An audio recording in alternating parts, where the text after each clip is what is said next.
Hi guys, for today guys, gawa ako ng cassava cake guys. Bale, ito yung cassava cake ang aking gagawin. Yan. Galing ito sa norte, nabili ko siya guys, pero konti lang nabenta. So, para hindi masayang ang gawin na cassava cake. So, panoorin nyo kung paano kong linisan ang cassava cake na ito para yung hindi pa alam marunong magbalat nito, mas marunong na kayo magbalat. So tara na guys, umpisa na natin. Ganito yun guys, putulin natin sa dulo. Tapos ganyan. Medyo maugat siya, mabigat, siya. Siguro hindi na ito matanda na balanghoy siya. So ganyan lang siya guys, kabilis balatan siya guys.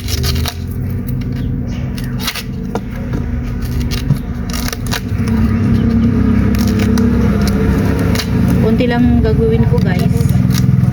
Yan, demo ko lang sa inyo kung paano kalat ng balanghoy.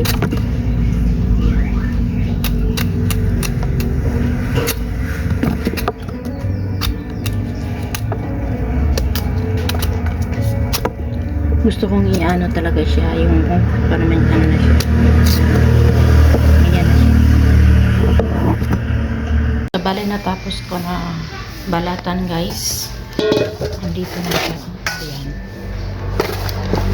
Aking huhugasan. Siya ito lahat.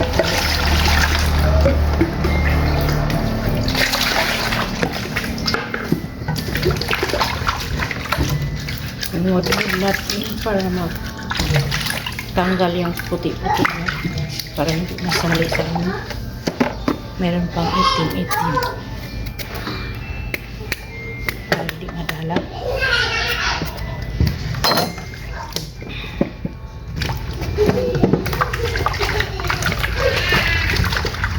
Hugasan natin na mahusay. Isa-isa. Paghugas. Bali yun na itong ginamit ko guys dahil maliliit. Yan, ngunurin dito lahat.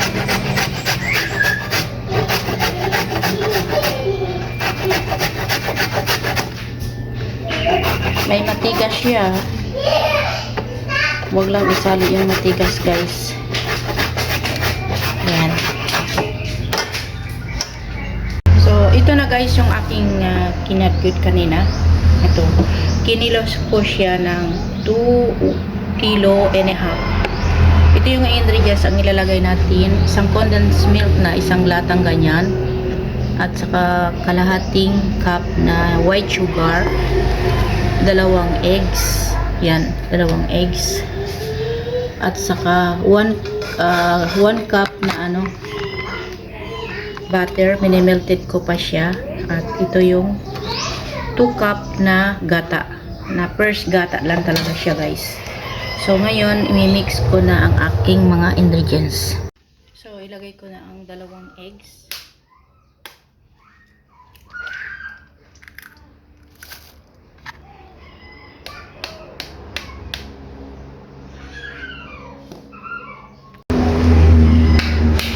Dalawang itlog guys ang ilalagay ko. Yan. I-mix natin. Wala akong gamit ng mixer guys. Tapos isunod natin yung sugar. Ito yung 1 cup na margarine. 1 cup ng margarine. At maglagay din ako ng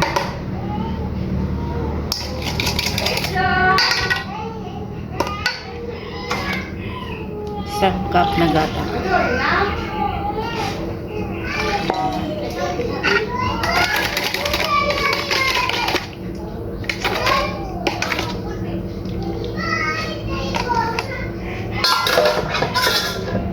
At condensed milk.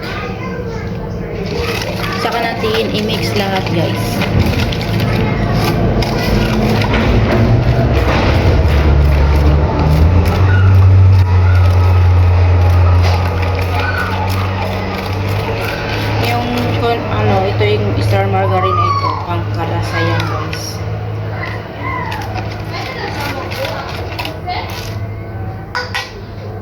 ito, baka idagdag ko ulit. Dito ko siya i-ano kasi sayang. Solid na natin.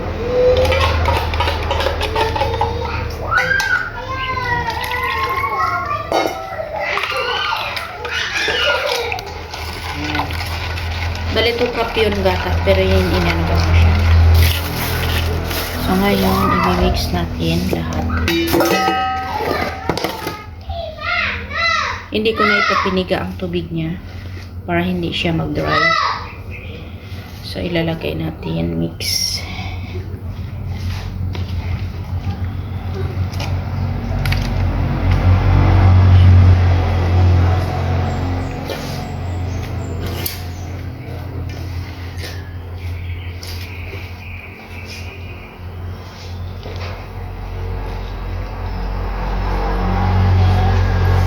Depende sa inyo guys, ako dinagdagan ko lang siya ng sugar kasi yung sa iba guys, naglalagay sila ng 1/10 lang ng condensed milk, hindi na naglagay ng white sugar.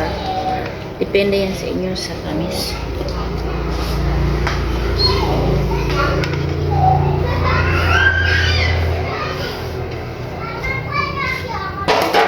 I-keep mixing lang natin hanggang mahalo yung lahat ng ingredients.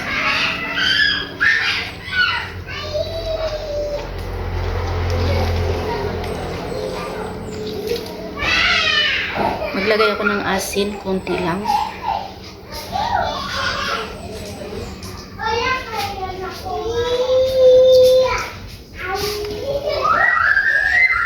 Para magkapantay yung lasa.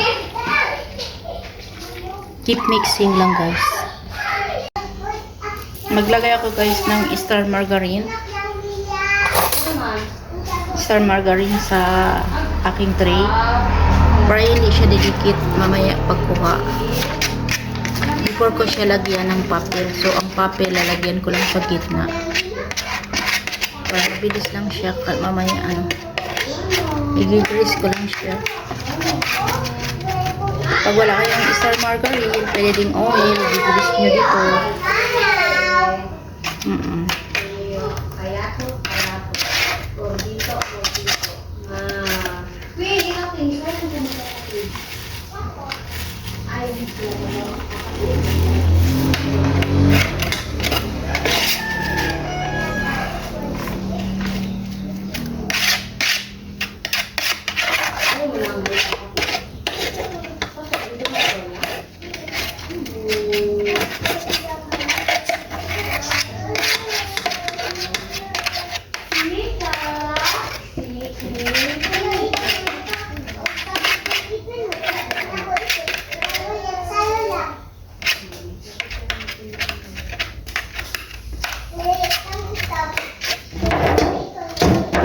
Pinadamihan ko siya mas kasi maramasa. So ilagay ko itong papel na ito. Sa gitna lang.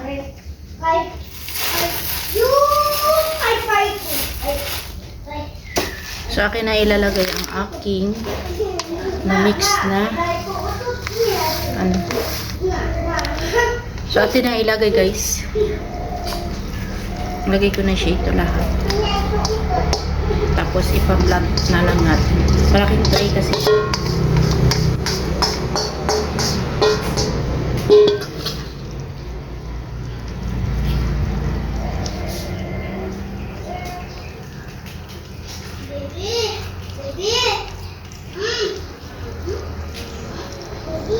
So ipa-blend lang natin siya.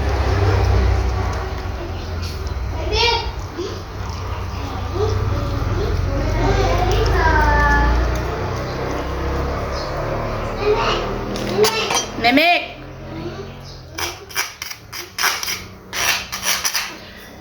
Ito gamit natin ito para ma-flat siya ng mahusay.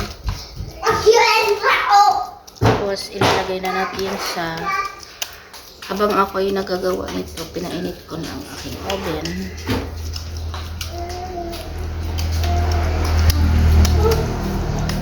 So yan guys, ready talaga na ilagay ko na doon sa aking oven guys.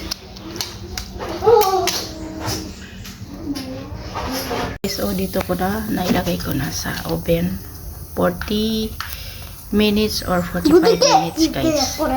So tapos yan i-off ko tapos lalagyan ko ng apoy sa taas para mamula-mula siya. So balik ito na yan guys, naluto na ang aking kasaba cake. Pero ginawa ko siyang brown kasi lahat ng mga customer gusto nilang sunog. So ginawa ko siyang ganito guys. Yeah. Sarap yan.